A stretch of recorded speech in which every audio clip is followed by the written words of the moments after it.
네, 반갑습니다. 말씀 한 구절 함께 좀 보고 싶습니다. 우리 누가복음 22장 한 절만 함께 읽도록 하겠습니다. 누가복음 22장 7절 말씀입니다. 자, 찾으셨으면 우리 한 목소리로 함께 읽어보도록 하겠습니다. 시작. 아멘. 우리 7절에 보니까요, 유대 두 절기의 이름이 나왔습니다. 뭐랑 뭐였죠? 네, 유월절이랑 무교절 이렇게 나왔는데요. 이 유월절은 그 유대 그 달력이 일반적으로 이 당시에는 이제 두 가지를 이제 썼고 지금은 이제 세 가지를 쓰는데, 그 세 가지라 함은 우리가 지금 일반적으로 쓰고 있는 태양력이 있고요. 이 유대인들이 자기 고유의 이제 날짜를 세웠던 유대력이 있고, 또 이들의 이 신앙을 따라서 종교력을 이렇게 이제 세 가지를 이제 사용을 했죠. 근데 이 유월절은 종교력으로 1월 14일, 정월 14일이니까요. 1월 14일이고, 무교절은 그 다음 날부터 일주일간 이렇게 지켜졌어요. 그 유월절은 여러분들이 뭐 이미 잘 알고 계실 거라고 생각합니다. 모든 초태생이 다 죽게 될 거라고 말씀하셨던 그 하나님의 말씀을 따라서 죽음의 천사가 그의 사명을 감당하던 밤에, 아시다시피 하나님의 말씀을 따라서 양을 잡아서 그 피를 좌우 문 설주에 바르고 문 인방에 바르고, 죽음의 천사가 지나기까지 그 집 바깥으로 나가지 않고 그 안에 머물러셨어요. 예수 그리스도의 보혈 안에 있는 것처럼 마치 그걸 상징하듯이 유월절 그 밤에 집 안에 머물렀습니다. 죽음의 천사가 지나면서 애굽 전역에 곡소리가 울려 퍼졌거든요. 그런데 놀랍게도 하나님의 약속을 따라서 믿음으로 순종했던 이스라엘 백성들, 고생 땅에 머물렀었던 그 사람들은 죽지 않았어요. 이것을 기념하여서 지켰던 절기가 유월절이었습니다. 다 아시는 이야기인데 이렇게 막 얘기해가지고 그렇죠. 무교절은 뭐죠? 무교절은 죽음의 천사가 지나갔어요. 지나가서 아까 말씀드렸던 것처럼 애굽 전역에 막 울음소리가 끊이지 않고 막 계속 이어졌어요. 애굽 사람들 편에서 이 크고 두려우신 하나님의 심판을 직접 부딪혀서 경험하게 되어진 거예요. 살아계신 하나님이 이스라엘과 함께한다는 이 사실을 부인할 수 없는 너무나 명확한 증거를 보게 된 거죠. 왜냐하면 자기들은 죽었는데 하나님께서 말씀하신 그 방법을 따라서 정말로 어린 양을 잡고 그 피를 좌우 설주와 인방에 바르고 밖에 나가지 않았던 사람들, 이스라엘 사람들은 죽지 않았거든요. 이렇게 하고 나니까 그 앞에 있었던 10번째 재앙이었잖아요. 장자의 죽음이. 초태생의 죽음은 10번째 재앙이었는데 그 앞서 있었던 모든 재앙도 이거 진짜 하나님이 하신 거네 라는 사실을 부인할 수가 없게 되어진 거예요. 그러자 두려움이 엄습했습니다. 감당할 수 없는, 주체할 수 없는 두려움이 이 이스라엘이 아니라 누구죠? 애굽 백성들 안에 임해버린 거예요. 마치 계시록에 보면 6장인가요? 그런 얘기 나오잖아요. 인을 뗐어요. 6번째 인을 뗐더니 갑자기 하늘 막 지진이, 온 땅에 막 지진이 일어나기 시작하고, 하늘에 해가 어두워지고 달은 핏빛으로 변하고 열매들이 다 떨어져 버렸어요. 너무나 무섭고 두려운 이 현실 앞에 감당이 안 되는 거예요. 초자연적인 사람의 어떠함으로 되어졌다라고는 결코 말할 수가 없는 신적인 어떤 현상이 막 여기저기서 막 동시다발적으로 막 일어나기 시작하니까 사람들 안에 존재적인 두려움이 막 일어나기 시작한 거예요. 그래서 사람들이 뭐라고 이야기를 하냐면, 산들아, 바위들아, 내게 쏟아져 내려서 나로 이걸 보지 않게 해라. 어린 양의 하나님의 심판을 내가 직면하지 않도록 제발 나를 죽여달라고 이렇게 이야기하는 장면이 계시록에 나오거든요. 그 장면이 떠올랐어요.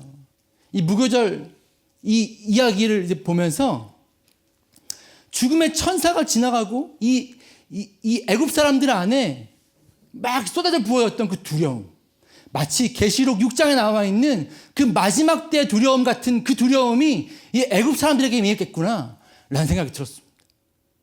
두려움에 벌벌 떨면서, 그래서 어떻게 했는지 아시죠? 애굽 사람들이요, 이스라엘 사람들을 빨리 나가라고 이야기를 해요. 빨리 나가라고 이야기해요. 제발 좀 나가라. 혹시라도 이스라엘 사람들이 나가다가 뭐 누구 왔네? 다시 왔다 갔다 할까봐 이 두려워가지고 뭐 필요한 거 있으면 다 이야기하라고 해요. 그러면서 은, 금, 패물을 손에 쥐어주면서 나가라고 합니다.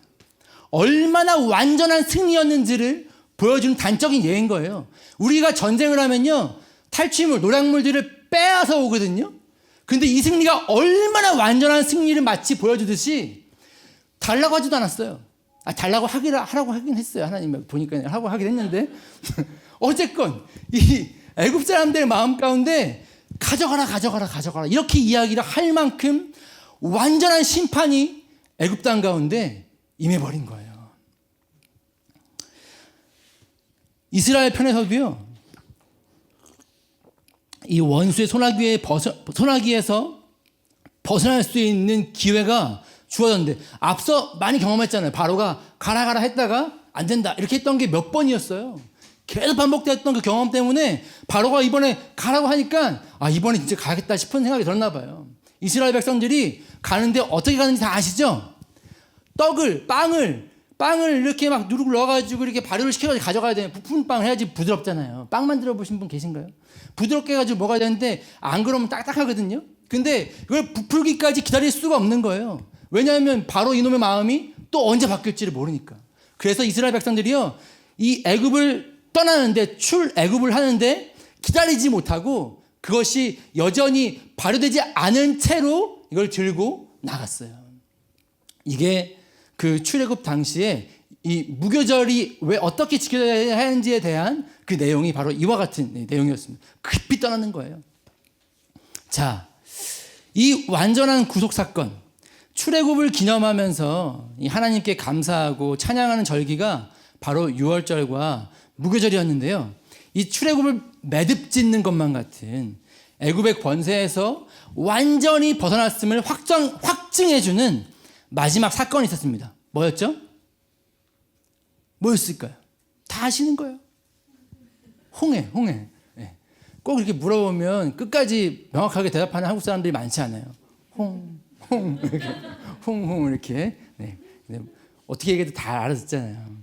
홍해 사건, 맞아요. 홍해를 건너는 사건이었는데, 애굽이 더 붙잡을 수가 없어요. 왜 이것이 완전한 승리를 의미하는 것이냐면, 더 붙잡을 수가 없어요.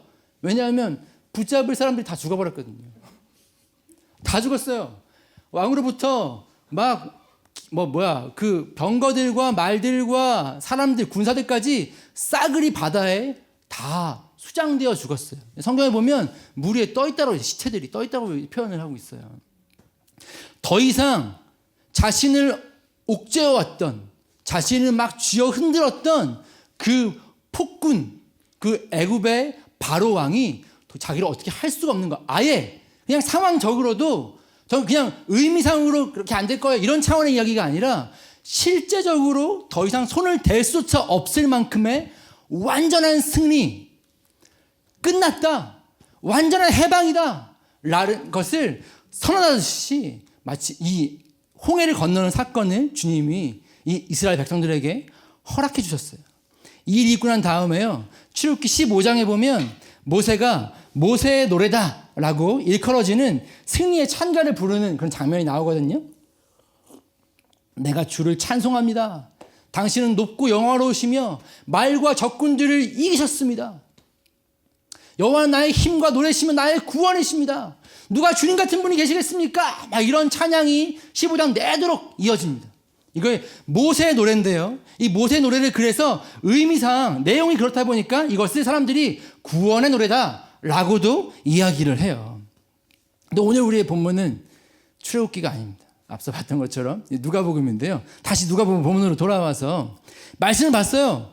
말씀을 누가복음을 쭉 읽어 나가는데, 그때 말씀 기도했던 것 같은데, 말씀을 보는데 유월절 양을 잡을 무교절이 이르렀다 이렇게 이야기를 하는데, 방금 말씀 나눴던 이러한 의미를 가진 유월절과 무교절을 사람들이 막 준비하는 장면들이 이제 나오거든요. 어떻게 준비를 하고 있는지, 그리고 예수님이 어떻게 준비하라고 명하시는지, 이런 내용들이 이 22장에 기록이 되어져 있는데, 예수님이 이와 같은 방금 설명했던 의미의 유월절과 무교절을 준비하고 있는 그 모세의 노래를 울려 퍼지게 하였던 그 결정적인 사건, 그 사건이 지금 사건을 기념하기 위해서 그 일을 준비하고 있는 그 현장 한복판에 예수님이 서 계시더라고요. 근데 이 한복판에서 예수님이 무엇을 하셨나 궁금했어요. 그래가지고 빠르게 눈으로 슉 막 훑어서 봤습니다. 22장을 봤더니 어떤 내용들이 나와 있냐면 예수님이 십자가에 매달리시기 전에 마지막 유월절을 준비하는 장면부터 유다의 배신하는 장면도 나오고요. 대제사장을 비롯한 종교 지도자들에게 잡혀가시고 공회에 끌려가시고 그리고 마지막 빌라도의 법정에 서기 전까지의 내용이 이 22장에 기록이 되어져 있더라고요. 이걸 보는데 십자가에 죽으시기 전에 이 일을 준비하시는 예수님의 모습이라고 이렇게 생각이 자연스럽게 되어졌어요. 그러면서 어린 양 되신 예수 그리스도 이게 떠올랐습니다. 그렇게 하고 나니까요, 이 22장 이 전체의 내용이 제게는 이렇게 비춰지기 시작했어요. 사람들이 앞서 말씀드렸던 것처럼 이 유월절과 무교절을 준비하기 위해서 앞서 표현했던 것처럼 달리 표현하자면 모세의 노래를 부르기 위해서 이것저것 분주하게 막 준비를 하고 있는 거예요. 근데 그 한복판에서 어린 양 되신 예수 그리스도께서 어린 양의 노래가 들려지게 하시기 위해서 당신께서 이 당신의 시간을 준비하시고 행하시고 계시는구나 라는 생각이 좀 들었습니다. 모세의 노래가 울려 퍼지고 있는 그 한복판에서 어린 양의 노래를 준비하고 계신 예수님, 이렇게 좀 이 말씀이 비춰지기 시작했어요. 자신의 조상들을 애굽에서 건지신 하나님을 이스라엘 백성들은 알고 있었잖아요. 그러니까 이 절기들을 지키고 이것을 기념했겠죠.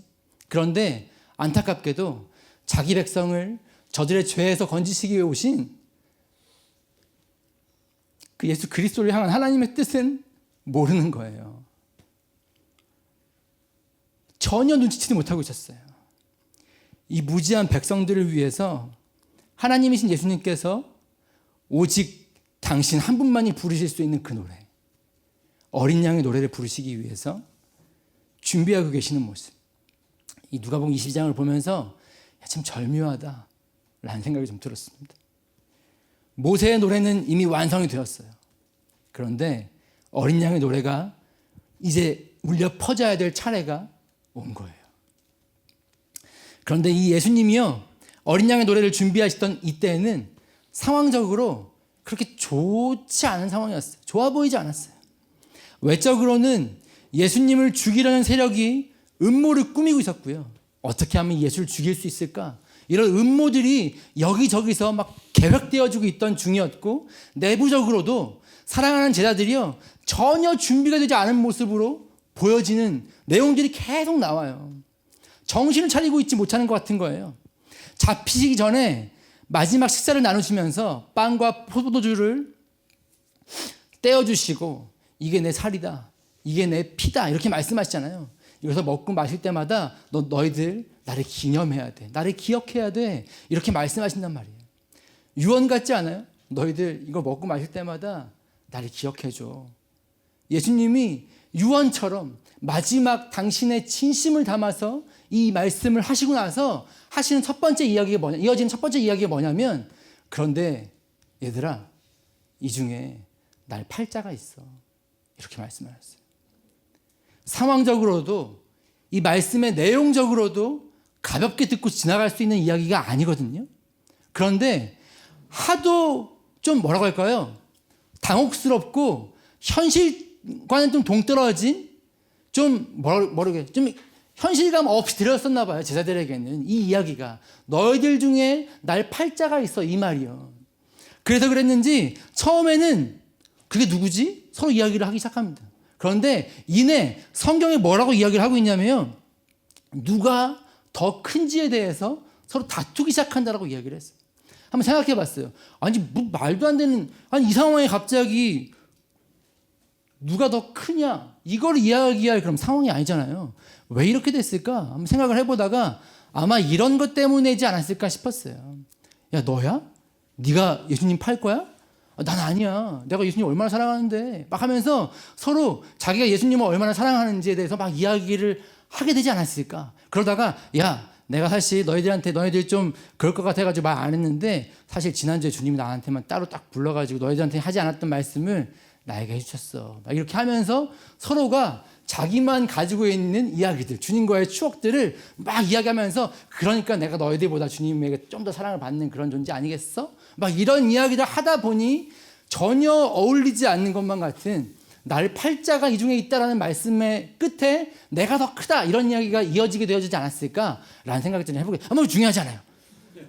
이건 중요한 얘기는 아닙니다. 어쨌건 이런 중에 주님이 싸우는 애들이 아니죠. 싸우는 제자들을 정리하시고 야 싸우지 마라. 왜들 그러냐. 지금 상황이 그런 싸울 상황이 아니다. 이렇게 말씀하시고 정리를 하신 다음에 정리를 시켜준 다음에 한 말씀을 더 하세요. 사실 요한복음에 보면 다른 이야기도 나오긴 해요. 막 서로 사랑해라 이런 얘기도 나오는데 누가복음 본문에는 제가 말이 빨라지는 이유는 지금 사실은 좀 시간 좀 그랬어요. 그랬는데 이 뭐 얘기했죠? 그 제자들 왜 이랬을까 했는데 예수님이 그 이야기 끝에 베드로에게 이렇게 이야기를 하십니다. 너 날 부인하게 될 거야. 그런데 3번, 한 번도 아니고 3번, 닭이 2번을 울기 전에 너 3번 날 부인하게 될 거야. 이 말씀까지 하십니다.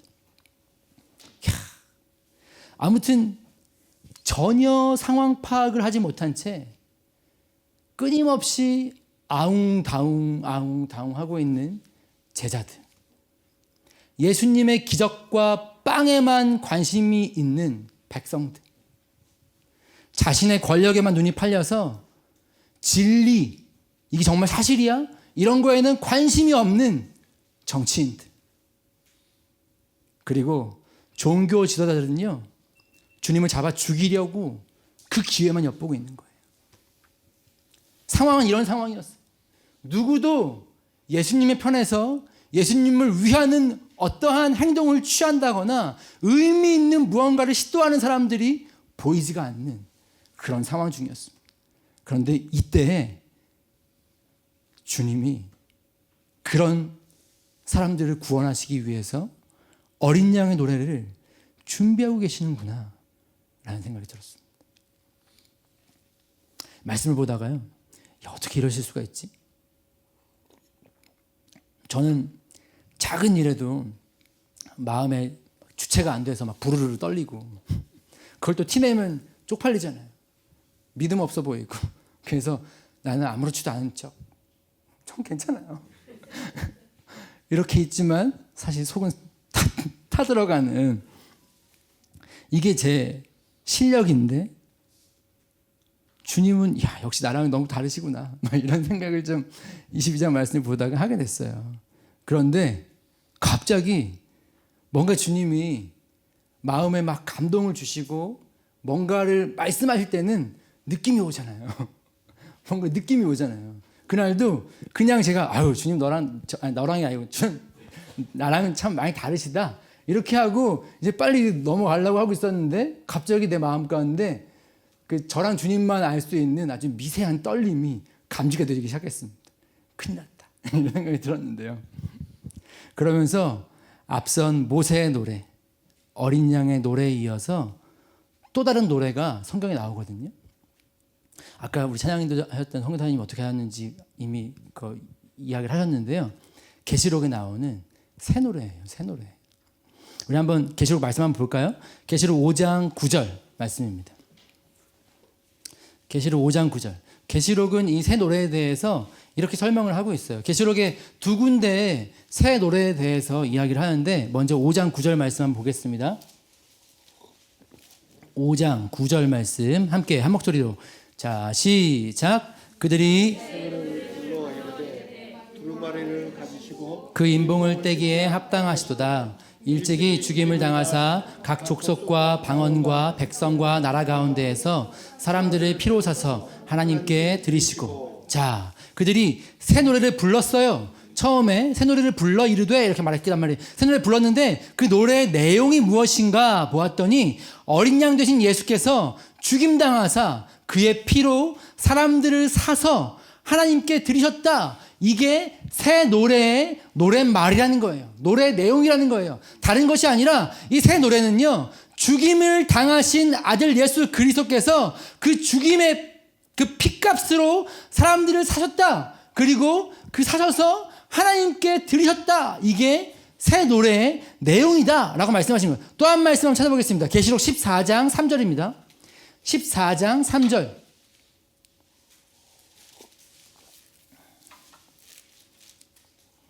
자, 14장 3절 시작. 그들이 보좌 앞과 내 생물과 장로들 앞에서 새 노래를 부르니 땅에서 속량함을 받은 14만 4천 밖에는 능히 이 노래를 배울 자가 없더라. 자, 그 노래를 배울 자가 없다고 말했어요. 그런데 배우지 않으면 어떻게 부르겠어요? 그냥 편의를 따라서 그냥 부를 자라고 이야기를 할게요. 그 노래를 부를 자가 있다. 누가 부르냐? 속량함을 받은 자들만 이 노래를 부를 수 있다라고 이야기를 하는 거예요.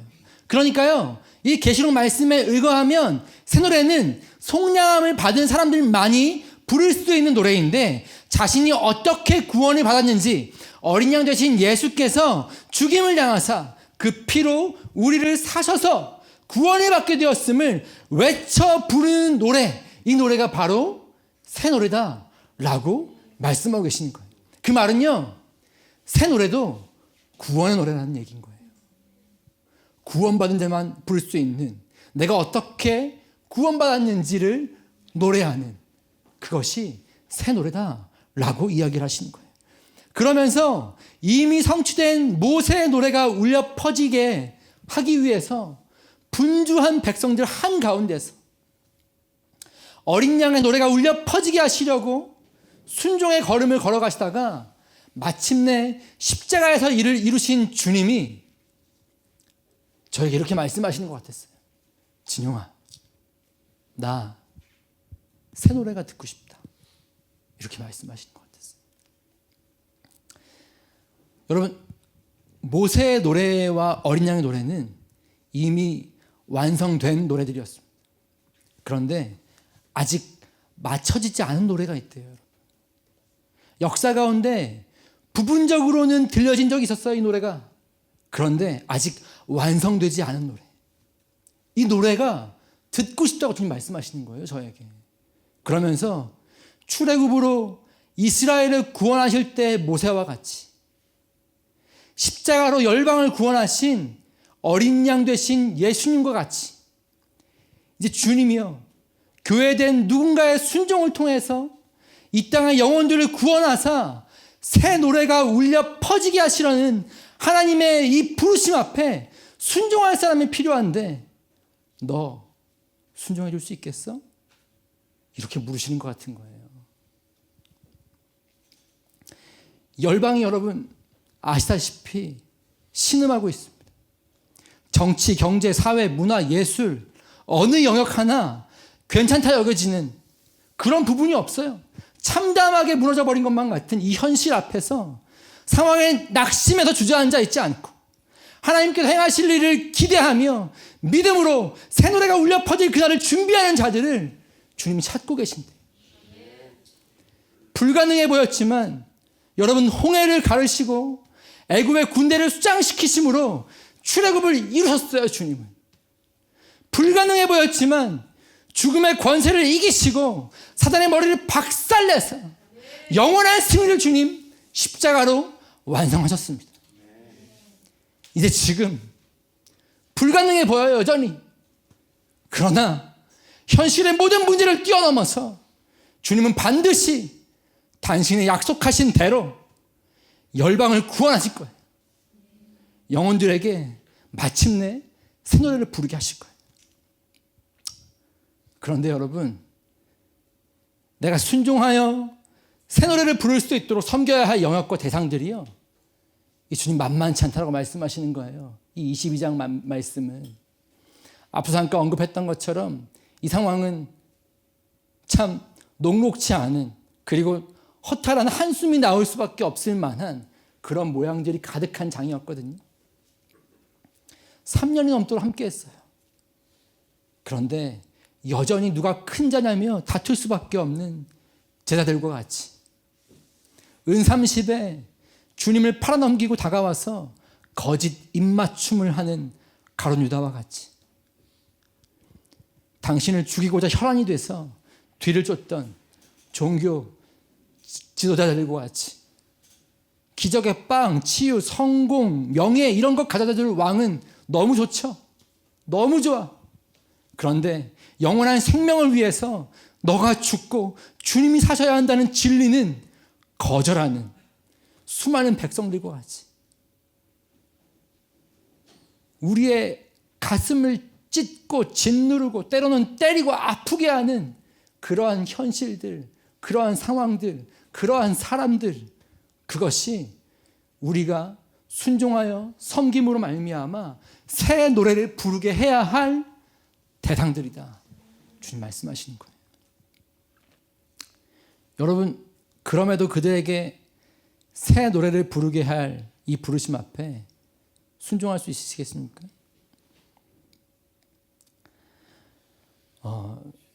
그래서 주님이 이 한 장 안에 이 내용을 담으셨나 봐요. 성만찬 말이에요. 이게 내 살이야. 이게 내 피야. 너 이걸 먹고 마실 때마다 날 기억해야 돼. 내가 어떻게 너희를 섬겼는지, 내가 어떻게 너희에게 생명을 주었는지. 이 부르심에 순종할 수 있는 길은요, 다른 게 없다고 말씀하시는 것 같았어요. 오직 십자가의 복음의 결론이 내려진 사람, 그 진리 말고는 다른 길이 없는 사람, 오직 그가 이 부르심 앞에 순종할 수 있다라고 말씀하시는 것 같았어요. 오늘 목적은 이 말씀 본문을 막 구체적으로 나누는 것이 아니라 팀을 소개하는 거였습니다. 그래서 팀을 좀 소개하려고 하는데요. 저는 처음에 이 나눔을 시작하면서 이야기했던 것처럼 순회 선교단, 단기 선교사, 훈련 과정 준비팀 을 섬기고 있는 김준용입니다. 여기 뭐 하는 곳인가? 여러분, 순회 선교단은 단기 선교사가 없거든요. 그러니까 종신으로 들어옵니다. 뭐 아시는 분들은 아시겠지만 처음에 헌신을 할 때 종신으로 들어와요. 종신으로 들어오고 그래서 공동체로 함께 주님 오시기까지 아니면 먼저 내가 주님에 가기까지 함께 살아갑니다. 이 부르심 앞에 끝까지 순종해서 그게 순회 선교단의 순회 선교사의 부르심이에요. 그런데 단기란요, 단기. 이상하잖아요. 여기에 대해서는 좀 설명이 좀 필요할 것 같아서 잠깐 소개를 하자면, 여기는 배경이 있습니다. 이 단기 선교사를 훈련시켜야 하는 이 팀이 생겨나게 되어진 그 이유가 있었어요. 뭐 이름을 밝혀도 뭐 되기도 하겠지만 뭐 혹시나 싶어가지고 땡땡땡 원영학교라고 저기 서산에 이제 있어요. 서산에 땡땡땡 원영학교라고 있는데요. 거기는 선교사를 양성하는 학교입니다. 졸업을 하면 다양한 선교지로, 선교 현장으로 먼저는 2년간 단기 선교사가 되어서 이제 나갑니다. 그 학교는 처음에 학교에 이렇게 올 때 뭐 성적 뭐 이런 거 보지 않습니다. 부르심을 확인합니다. 어떤 부르심이냐? 너 선교사 맞아? 너 주님이 너 선교사로 불러주셨어? 이걸 확인해요. 그래서 잘 모르겠는데요. 이렇게 하면 학교에 못 들어와요. 학교에 못 들어오고 자기는 선교사로서의 부르심이 확실합니다. 저는 주님이 선교사로 불러주셨음을 의심하지 않습니다. 믿어주세요. 이렇게 해야지만 들어올 수 있는 이제 그런 학교예요. 근데 이 2년간의 단기 선교 훈련이 아니에요. 단기 선교 과정이 있다고 했잖아요. 졸업하면 모든 졸업생들이 다 단기 선교로 나가게 되거든요. 적어도 2년간은. 근데 이 2년간의 이 기간을 통해서 다른 거 기대하는 게 아니에요. 하나님 나라의 부흥과 선교 완성을 위해서는 모든 민족에게 이 복음이 증언돼야 된다라고 주님 말씀하셨거든요. 그래서 이 일을 자신의 꿈으로 받아. 누가 시켜서 아니면 학교를 졸업했기 때문에 어쩔 수 없이 이런 차원으로 가면 얼마나 스스로도 비참하고 힘겹겠어요. 그래서 그게 아니라 그 하나님의 꿈이 나의 꿈이 될 수 있는 그러한 은혜의 기회로 이 인연을 허락하는 거예요. 현장에 가면요, 특별한 은혜가 있거든요. 하나님께서 어떻게 이 땅을 사랑하시는지, 어떻게 이 영혼들을 사랑하시는지 하나님의 마음을 경험할 수 있는 은혜가 막 부어집니다. 여러분도 경험해 보신 적 있으시죠? 뭐 아우리치를 갔다거나 아니면 기도를 하는 자리에서 주님이 막 내 어떠한 거 상관없이 마음가운데 막 쏟아 부어주시는 하나님의 그 열방을, 영혼을 향한 그 마음, 그래서 이 2년간의 기간은 그들로 하여금 그 열방을 향한 하나님의 마음, 아버지의 마음을 경험하게 하고 품게 하는 데 있어서 그 목적이 있습니다. 그래서 그 마음으로 하나님이 지금 이들을 향한 마음이 이와 같구나. 그렇다면 내가 어떻게 나의 만족과 유익을 위해서 내 삶을 탕진할 수가 있겠냐. 당연히 종신 선교사로 살아야지. 이 결론을 내게 하기 위한 그런 발판으로 디딤돌로 인연을 이렇게 뭐라고 하죠? 미끼처럼 이렇게 슉 던지는 거예요. 애들은 몰라요. 애들은 몰라요. 이제 던지는 거예요. 던지면 덥석 물기도 하는데 막 뱉기도 하더라고요. 아무튼 이걸 해요. 이렇게 하고 또 한 가지는 열방의 필요를 보는 거죠. 열방이 나 같은 무지랭이 같은 저 아무것도 준비가 된 것 같지 않은 나를 필요로 하네. 다른 것 때문이 아니라 네가 만난 예수님 좀 나 알고 싶어. 나에게 네가 만난 예수님 얘기 좀 들려줘. 이런 이야기들, 이런 상황들을 마주하고 경험하기 시작하면 아이들 안에 주님, 저 주님 나라를 위해서 쓰임받을 수 있네요. 나 같은 놈, 저 공부 수학 완전 이거였는데 나 같은 놈도 하나님 나라에 쓰임받을 수 있군요. 주님 때문에. 내가 만난 주님, 아니 내가 만났다기보다는 나를 만나주신 그 주님 때문에 나를 원하는 사람들이 열방 곳곳에 있네요. 이걸 경험하게 되어지면 얼마나 또 뿌듯해요. 사람이라는 게 누군가에 인정받으면 되게 기분 좋잖아요. 그래서 두 번째 미끼를 탁 던진 거죠. 그래서 이런 긍정적인 효과만 있기를 바랬는데 사실은 좀 그렇지 않은 부분도 있었어요. 어쨌건 이렇게 2년의 시간들을 이렇게 주어집니다. 그래서 장기 선교사로서의 이제 믿음의 결단을 하고 소명의 걸음을 계속 걸어 나갈 수 있도록 돕고자 이 시간들이 주어지는데요. 올해 졸업하는, 그러니까 올해라기보다는 이제 우리나라 이제 1월, 2월에 졸업을 하니까 이제 이번에 졸업을 하는 아이들부터요. 주님이 새로운 이제 길을 열어주셨어요. 어떤 길이냐면 이제까지는 현장 선교사님들에게만 이제 개별적, 그러니까 이렇게 갔거든요. 근데 이번에는 선교 단체로도 파송을 하게 됐어요. 주님이 이렇게 길을 열어주시고 인도해 주셨어요. 그래서 몇 단체들이 이렇게 짝짝짝 이렇게 선택이 됐는데요. 그 중에 자랑스럽게도 우리 순회 선교단도 있었습니다. 절대로 순회 선교단이 먼저 이렇게 한 거 아니었습니다. 땡땡땡 원영학교에서 이제 순회 선교단에 여기 보아하니 당신들처럼 대부리 좀 하긴 그런데 아무튼 그래서 훌륭한 단체를 찾기가 쉽지가 않다. 당신들이 우리 아이들 맞춰줄 수 있겠냐 해가지고 그렇게 됐다는 거에 대해서 분명히 밝혀드는 바입니다. 아무튼 해가지고 그 순회 선교단에도 이렇게 제안이 들어왔어요. 그래서 이렇게 뭐 마다할 이유가 없잖아요. 마다할 이유가 없잖아요.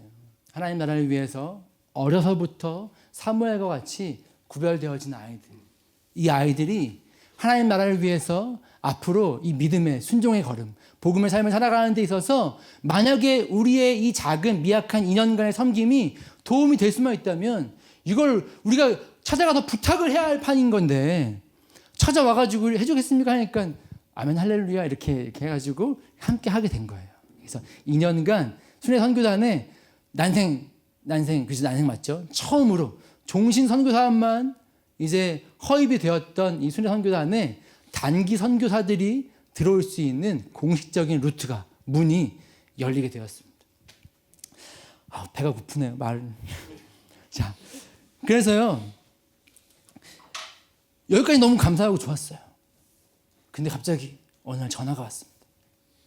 너가 혹시 좀 그걸 맡아주지 않겠냐 이렇게 연락이 왔어요. 사실 부담이 되기도 했지만 마냥 싫지만은 않았어요. 왜냐하면 제가 그 땡땡땡 원영학교에 5년간 이렇게 있으면서 이제 그 아이들과 함께 지냈었던 시간들이 있었던지라 이 아이들에 대한 마음이 또 있었던 것도 사실이었고, 이제 그들과 함께하면서 주님이 허락해 주셨던 그 은혜가 정말 너무 컸거든요. 다 말할 수가 없어요. 나중에 혹시 이 자리에 헤브론 원양학교 관계자분이 오신다면 그분에게 들어주시면 되겠습니다. 네? 네. 아무튼 네, 그래요. 그래서 일단 뭐 아멘 했습니다. 아멘 하고 그러면 어떻게 섬겨야 되지? 어떻게 이 친구들을 2년간, 이 2년이라는 시간이 이제 허락이 되었는데 어떻게 섬겨야 될까? 그냥 처음에는 마냥 좋았죠. 뭐. 그래. 2년 동안 뭐 뭐든지 할 수 있을 것 같아. 할렐루야. 막 너무 좋았는데 막상 그래. 그럼 이제 어떻게 해야 되는 거야? 어떻게가 들어가는 순간부터 이제 머리가 복잡해지고 어려워지기 시작했습니다.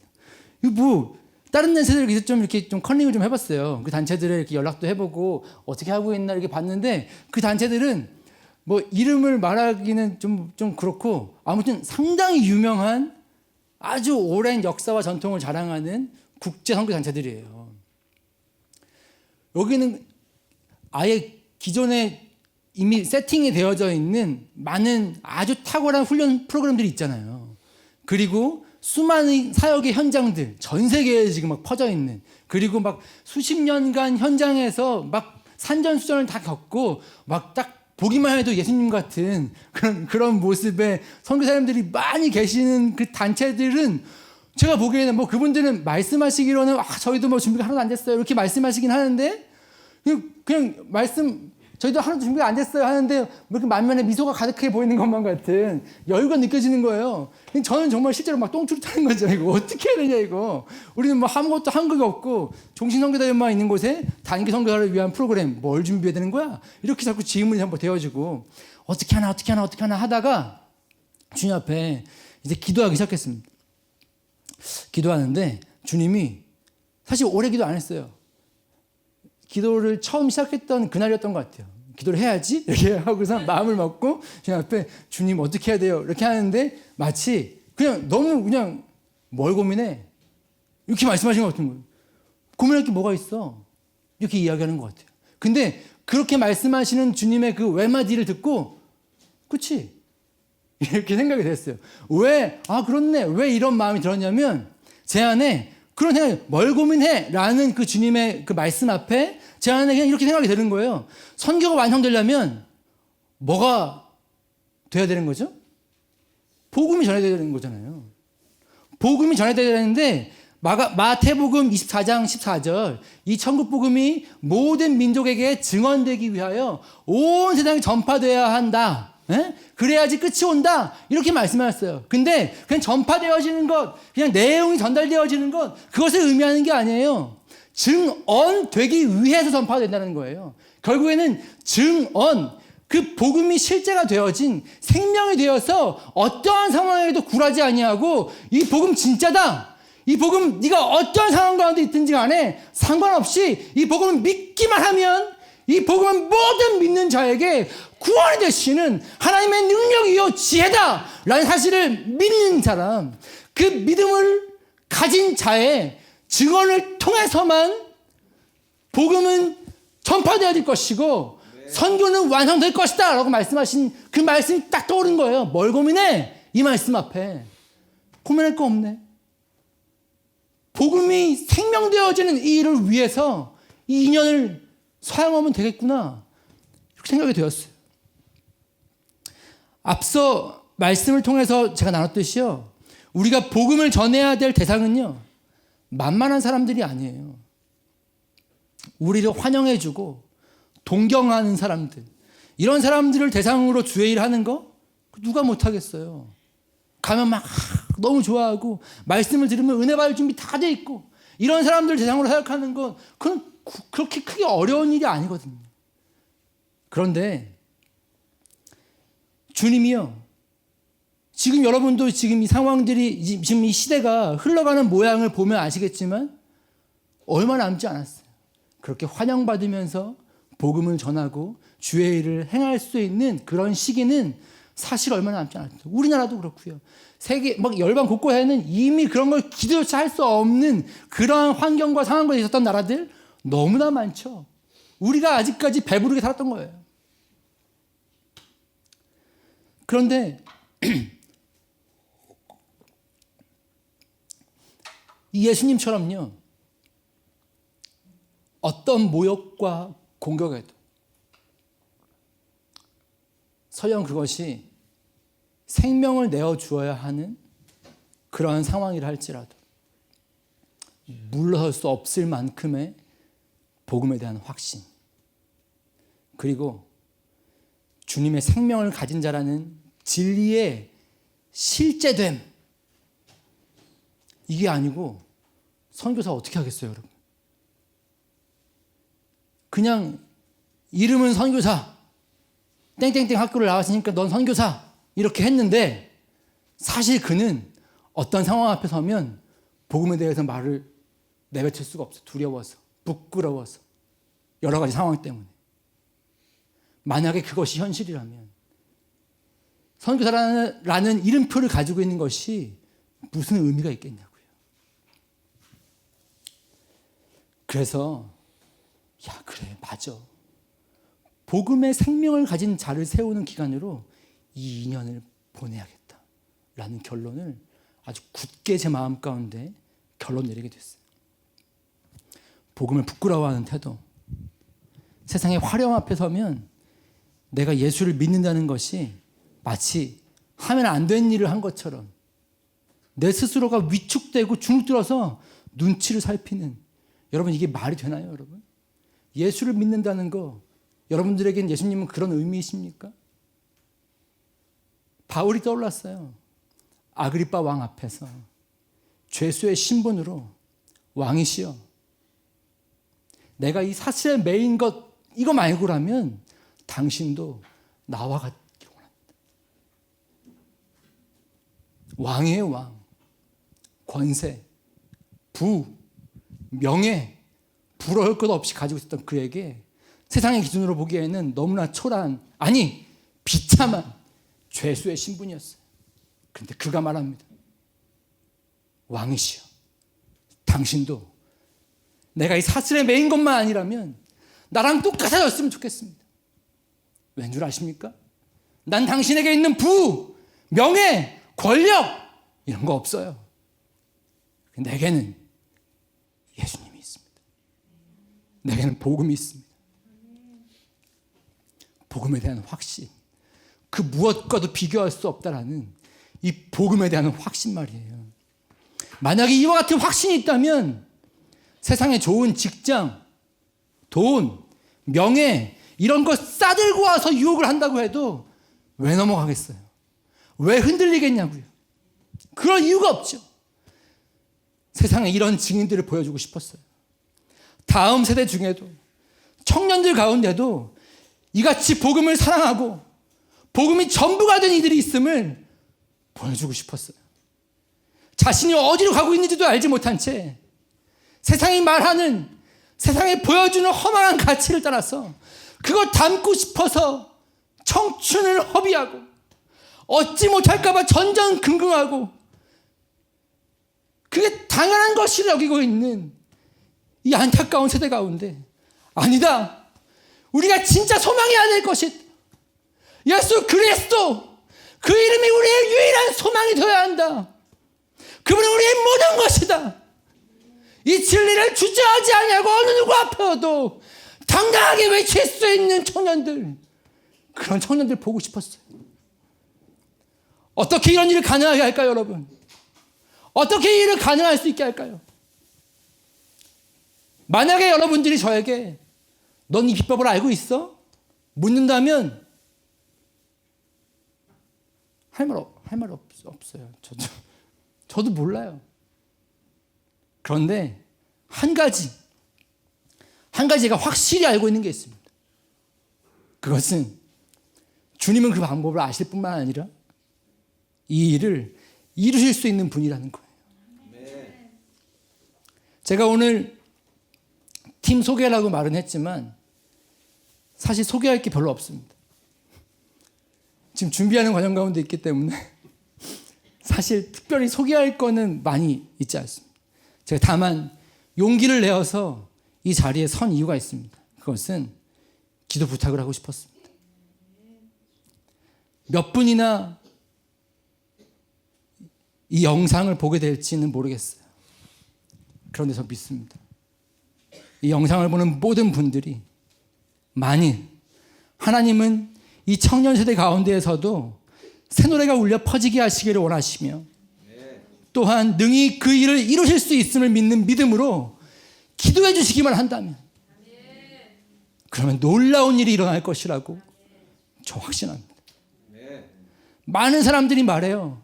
이미 예수 믿는 아이들, 청년들 찾아보기 힘들다고. 그런데 그거 아세요, 여러분? 하나님의 나라는 지금도 진군하고 있습니다. 한 번도 후퇴한 적 없어요, 여러분. 멋진 승리의 개가를 부르며 대세가 되어서 하나님의 이름을 외치는 것이 자랑이 되어질 만한 그러한 시대와 비교할 수 없도록 지금도 동일하게, 아니 더 크고 놀랍도록 하나님의 나라는 진군하고 있습니다. 지금 당장 우리 눈에 보이지 않는 것 같지만 복음의 진리가 우리의 영혼에 들려져서 우리를 뒤흔들고 예수 그리스도를 사랑하는 한 사람을 세웠던 것처럼 세상에는요, 여러분, 아직 복음을 듣지 못해서 주님을 따르지 못할 뿐이지 그날을 기다리고 있는 영혼들이 많이 있어요, 여러분. 전 믿어요. 여러분, 길거리에서 만난 불신자가 바울이 될 수 있을 거라는 확신 여러분에게 있으십니까, 여러분? 만약에 이 사실을 믿지 못한다면 여러분들 사도행전을 믿지 못한다는 얘기가 똑같은 거예요. 예수를 믿는, 하나님을 따르는 예수 그리스도의 무리들, 그들을 박해하기 위해서 담메나 도당을 향하여 나아갔던 그 사울을 바울 되게 했던 분은 다름 아니라 바울이 준비되어서 바울이 잘난 사람이기 때문에 아니었어요. 사울이 바울 됐었던 유일한 근거는요, 하나님이 그를 그렇게 쓰고자 택하였기 때문인 거예요. 결정하셨기 때문인 거예요. 전 그래서 전도할 거예요, 여러분. 전 전도할 거예요, 여러분. 거리에 나아가서 하나님이 어떠한 분이신지, 그 아들 예수 그리스도가 우리를 위해서 행하신 일이 무엇인지, 그로 말미암아 우리에게 임하게 되어진 은혜가 얼마나 크고 놀라운지 모든 사람들이 들을 수 있도록 듣지 못하여 이 사망의 음침한 자리에서 헤어나오지 못한 채 울부짖으며 험한 곳에 붙들려 있지 않도록 전도할 거예요, 여러분.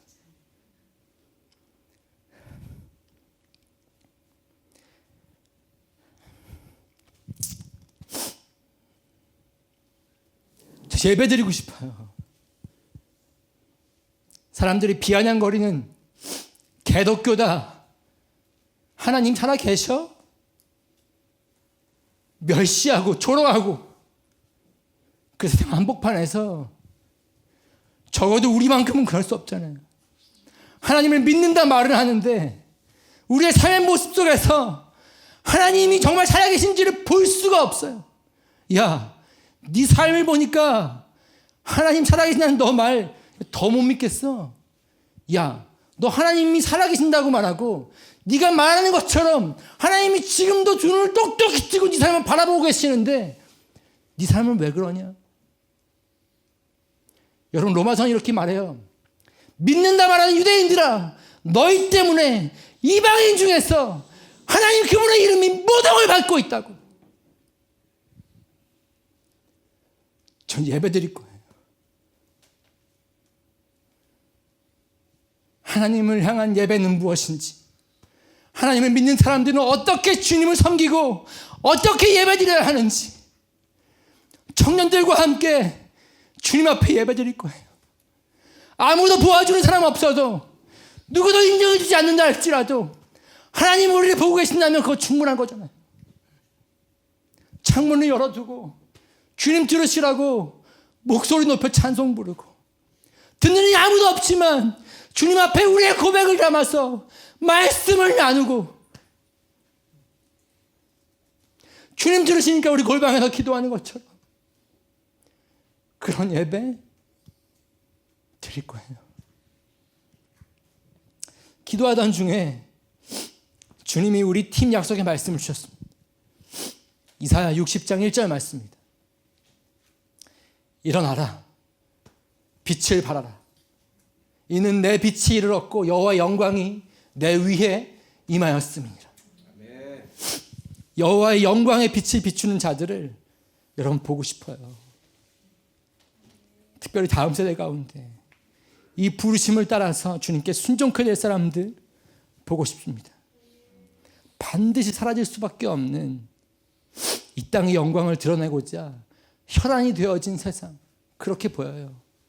스타가 되고 싶어하고 사람들에게 박수 갈채를 받는 것, 그것이 인생의 목표가 되어져 버린 것만 같은 그 세상 한복판에서, 아니 그럴 썩어질 영광 말고 영원히 변하지 않을 영원하신 하나님, 그분의 영광의 빛을 비추는 그러한 다음 세대들아, 일어나라 말씀하신 이 말씀 앞에, 예 주님, 이 일을 섬기는 이 자리 가운데 순종하겠습니다. 주님 앞에 고백하게 되었습니다. 여러분 기도해 주세요. 여기 모여있는 분들뿐만 아니라 영상으로 이 말씀 앞에 서고 계신 모든 분들에게 부탁드립니다. 기도해 주세요. 이 말씀대로, 우리 팀에 허락해 주셨던 이 약속의 말씀대로 일어나 여호와의 빛을 발하는 세대가 일어날 수 있도록, 기억나시면 우리 팀을 위해서, 다음 세대를 위해, 특별히 청년들을 위해서 대학 가보면요 처참합니다. 처참해요. 예전에는 예수의 꿈을 꾸는 청년들을 만나는 일이 그렇게 어렵지 않았거든요. 예수 그리스도, 그분의 이름에 미쳐서 예수 그리스도 캠퍼스에서, 잔디밭에서 그분의 이름을 외치면 여기저기서 아멘 할렐루야 소리가 나왔어요. 요즘에는요 그렇게 나가면 신고당합니다. 저기 미친놈 있다고 쫓겨나요. 캠퍼스에서 예수님 믿으라고 전도하면 바로 직원들 와서 끌고 갑니다. 무슨 범죄자 취급하는 것처럼, 연예인 하는 것처럼 끌고 가버려요. 청년들 가운데 소망을 잃고, 아니 나름대로는 자신의 소망이 있다고 이야기를 하겠죠.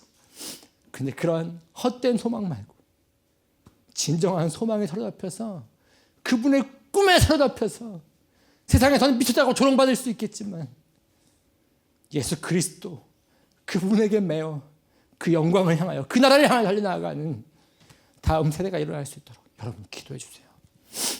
우리 이 시간에 함께 좀 기도하고 싶습니다.